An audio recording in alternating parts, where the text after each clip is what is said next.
یا بنی اسرائیل، اے بنی اسرائیل۔ یہاں اللہ رب العزت کا خطاب دیکھیے، الفاظ پر غور کیجئے۔ اللہ رب العزت نے ارشاد فرمایا اے اسرائیل کی اولاد۔ یہاں اسرائیل سے مراد کیا ہے؟ حضرت یعقوب علیہ السلام کے والد محترم حضرت اسحاق علیہ السلام۔ ایک مرتبہ انہیں تنہائی کی ضرورت پیش آ گئی تو حضرت یعقوب علیہ السلام کو دروازے پر پہرے داری کے لیے کھڑا کیا، کوئی بھی آدمی اندر نہ آنے پائے۔ تھوڑی ہی دیر گزری تھی کہ ایک فرشتہ انسانی شکل میں تشریف لے آیا۔ جیسے ہی انسانی شکل میں وہ فرشتہ آگے بڑھنے لگا، آپ نے اسے روک دیا، اندر نہیں جا سکتے۔ فرشتے نے اصرار کیا۔ جب دونوں کی آوازیں بلند ہونے لگی تو حضرت اسحاق خود باہر تشریف لائے تو دیکھ کر کے ارشاد فرمایا اے یعقوب انہیں اندر آنے دو، یہ کوئی اور نہیں، اللہ کا بھیجا ہوا فرشتہ۔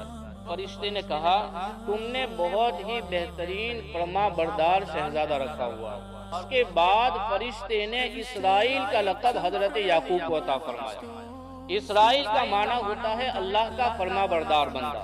یہاں پر اللہ رب العزت نے خطاب کتنا بہترین کیا، ارشاد فرمایا یا بنی اسرائیل، اے وہ لوگوں جن کے والد بہت ہی فرما بردار تھے اللہ رب العزت کے۔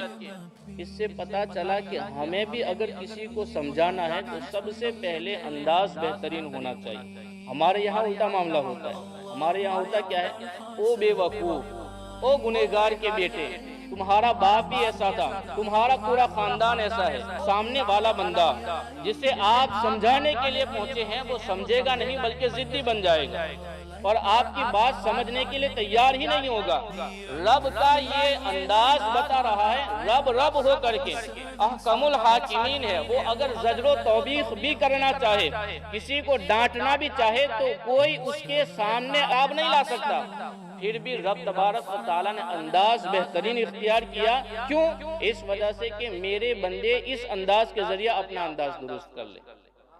اور ارشاد فرمایا تمہارے والد بہترین طریقے پر اللہ تعالیٰ کے فرما بردار تھے، تم بھی اپنے والد کے طریقے پر چل کر کے اللہ کے فرما بردار ہو جاؤ، اللہ بھی تمہیں بہترین نعمت عطا فرمائے۔ اس کو انگلش کے اندر سینڈوچ میتھڈ کہا جاتا ہے، یعنی کہ سمجھانے کی ابتدا بھی اچھے انداز سے ہونی چاہیے اور سمجھانے کی انتہا اختتام بھی اچھے انداز سے ہونا چاہیے۔ جو کچھ بھی اصلاح کرنی ہے بیچ میں ہی کر دینی۔ مثال کے طور پر آپ اگر کسی کو سمجھانا چاہیں، نماز نہیں پڑھتا ہے سامنے والا بندہ، تو یہ نہ کہو کہ تمہارا باپ بھی نماز نہیں پڑھتا تھا تم بھی نہیں پڑھتے۔ تو ظاہر سی بات ہے وہ بندہ نماز نہیں پڑھتا تھا، اگر تم اسے سمجھانے جاؤ گے تو ویسے ہی دور ہو جائے گا۔ اس لیے کرنا کیا ہے، اس کے بعد کے اندر جو خوبیاں ہیں پہلے گنوانی۔ تمہارے والد محترم نیکیاں کرتے تھے، اب تم نے بھی اپنے والد محترم کے طریقے پر چل کر کے نماز پڑھنی ہے۔ کتنا بہترین انداز ہوگا۔ تمہارا یہ میٹھا انداز دیکھ کر کے وہ سامنے والا نمازی نہیں بنتا بھی ہوگا، تمہارا یہ انداز دیکھ کر کے فوراً نماز کی طرف آ جائے۔ اگر کسی کو گناہ سے روکنا ہے، شراب سے روکنا ہے، بدکاری سے روکنا ہے، تو پھر اسے اچھے انداز سے سمجھانا پڑے گا، تب کہیں جا کر کے وہ ہماری بات سمجھے گا اور اللہ تبارک و تعالیٰ کی فرما برداری میں آئے گا۔